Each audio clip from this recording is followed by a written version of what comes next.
Okay, did everyone get a pencil, paper, something to color with? Thank you guys for being so patient. Okay. Okay. So now that we have got all of the things that we need, we're gonna start off the presentation now. So we already took our 3 minute, but you guys can take like a few minutes to think about like a time proud of yourself or like a memory that brings you joy during sad times. And you guys could utilize the chat to tell me like your memories and the time that makes you. Um, so you guys can think of a time where you guys felt proud of yourself or a memory that brings you joy during sad times. And you guys can utilize the chat to tell me, or you can unmute yourself as.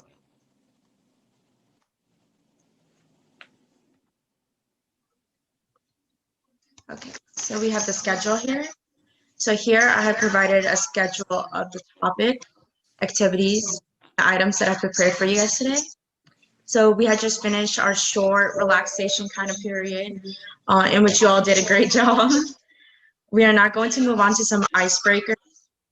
I know that some of you guys are not comfortable with talking, which like you can use the chat as well to talk to me or introduce yourself. Um, as I mentioned before, we're going to be talking about the topics of self-growth and self. So I will go more into depth as we make it to the next following. And then we have following the topics, I will have you guys use your knowledge in a quick activity. And this activity consists of very few materials, which I had you guys get in the beginning, such as a paper, pencil, and something to add color to your artwork. And lastly, we'll close up the activity, have you guys share if you guys want to, and I will answer any last questions. Any questions so far?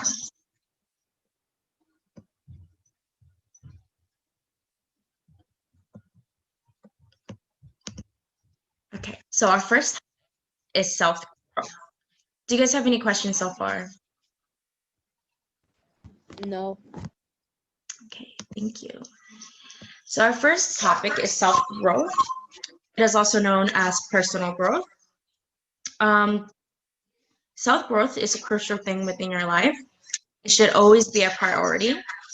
As stated, self-growth is the process and journey that a person takes to fulfill their full potential. Self-growth is allowing yourself to be happy and accepting your flaws and imperfections. Personal growth also consists of being able to take in criticism as well as mental, physical, and emotional change. Self-growth allows a person to grow into their own unique identities and freely express self-love and love to others.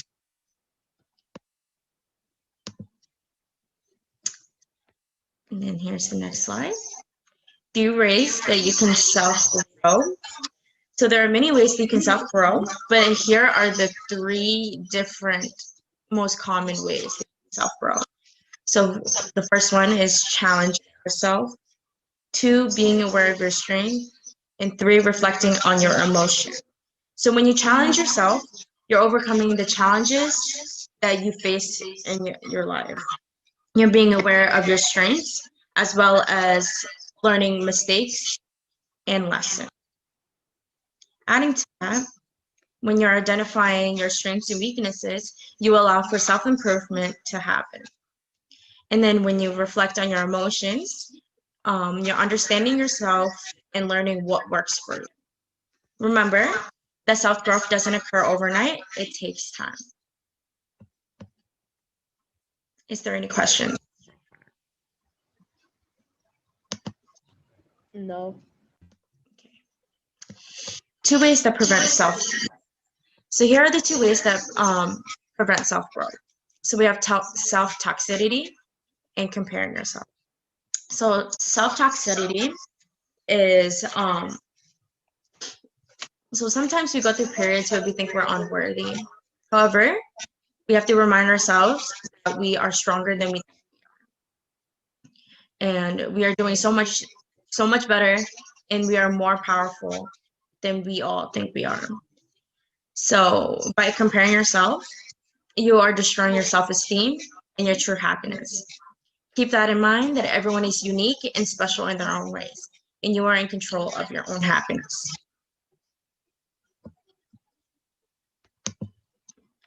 And then we have our slide with SpongeBob and Patrick. So being kind to yourself creates a better you. So throughout this whole thing, you guys can see that there's a lot of flowers, there's a lot of growing in this presentation. So just like a flower, we need to take care of ourselves and feed our body, our soul with all the necessities that we need. And we have to be open-minded about ourselves and change and just be you, which is a unique version. There's no one like you, as cliche as it sounds. So right here we have SpongeBob and Patrick. So you guys all know who SpongeBob and Patrick is, right? I know who they are. Yes, I love that. SpongeBob and Patrick are my favorite they're a favorite cartoon that I've watched. And one thing about the both of them is that throughout the whole series of SpongeBob SquarePants, SpongeBob and Patrick has a love and hate relationship. So just like SpongeBob and Patrick, that's the relationship that we have with ourselves. We have a love and hate relationship. There are days where we hate ourselves, and there are days where we love ourselves and appreciate ourselves. And those are the days that we should take into consideration, that even good days, there are bad days. And then we have our second topic, which is self. So we have the 3 virtues of calming. So we have peace, relax, and soothe. So peace, creating peace within yourself and allowing for yourself to be free. Then we have relax, which is the relaxing the mind and body by using relaxation techniques. And then right here we have Marlin and Dory from Finding Nemo. So throughout the story or the movie, Marlin was really stressed out about Nemo because he disappeared, and Marlin couldn't find him. Dory had always told Marlin, keep swimming, to relax and take it slow. Then we have soothe, which is soothing and nurturing yourself in times of need and stressful situations. And then we have another quote, stay focused, stay grounded, and create peace. Let me know if I'm going too fast as well.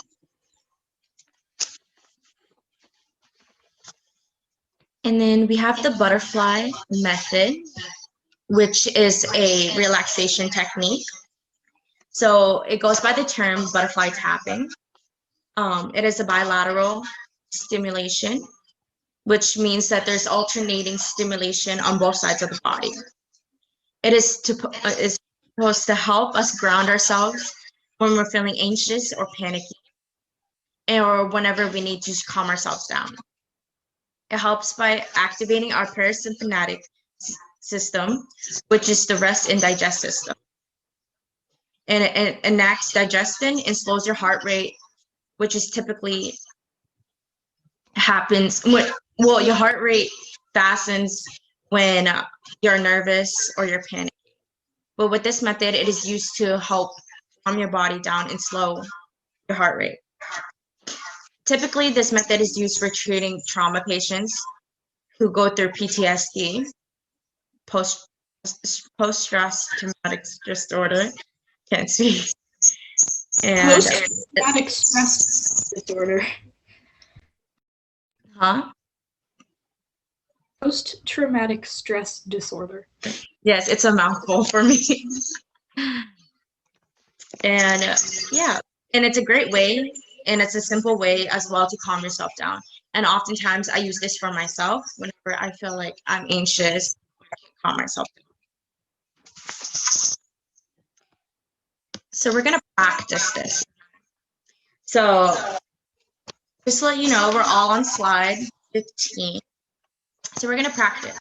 So you're gonna cross your arm over your chest. Can everyone see me? Do it. So you're gonna intertwine your hands like this, Kind of almost looks like a bird, but we're gonna pretend it's a flower. I mean, not a flower, a butterfly. So you're gonna cross your arm over your chest so that the tip of the thumb from each hand is placed below the collarbone. You can either close your eyes or you guys can keep your eyes open. It's fine. And you're just gonna gently tap each side of your chest, like the movement of a butterfly. And by doing this, you are telling your nerves to tell your brain to calm your body down.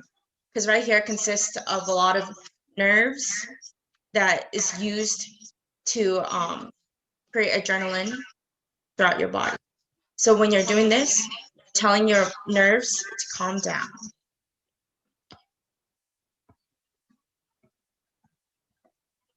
Do this for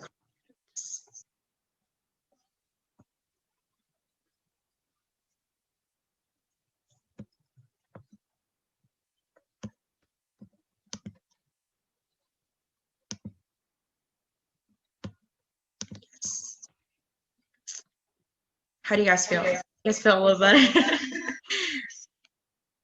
Not really. Yeah, about the same. Feels the same, yeah. A little bit smoother, I think it is. Okay. So we have our activity time. So we can, so you guys already have the paper and the materials that you guys need. So you can decide whether you want to make a flower, a butterfly, or draw a self-portrait of yourself. So you be creative with it. And two things you have to include in your picture is 5 or more memories that make you proud of yourself, or 4 or more things that you want to achieve. And be creative with it. I can show you guys examples as well. You guys are on the slide, which is slide 8. So here are some examples. So we have the butterfly and we have the flowers. So for the flowers, I just placed 5 memories that made me proud of myself.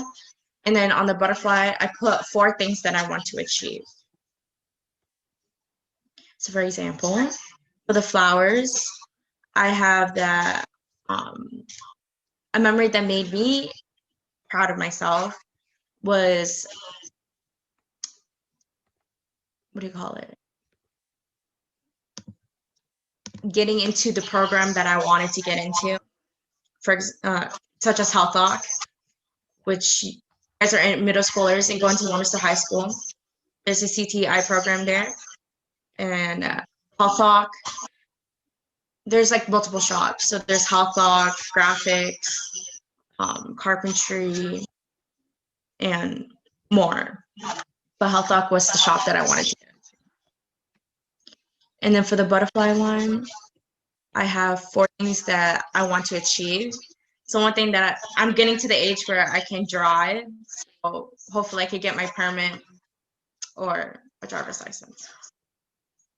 But feel free to listen to music while you guys are doing this activity, and feel free to share as well.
So we can draw like a self-portrait of ourselves, basically, and you said we could do something else, which was what? So you guys can draw a self-portrait and then include like 4 things that you want to achieve or like 5 memories that make you proud of yourself. So it's pretty open-minded. Okay. But do you guys have any questions? Any last questions that you guys want to ask? No, I don't. Thank you guys for participating with me today. Yeah.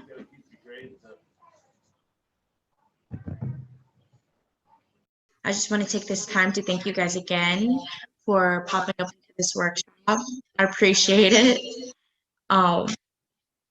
Let me know if you guys have any feedback for me or if there's anything that I can, use to engage you guys or anyone else into the presentation. But thanks, guys.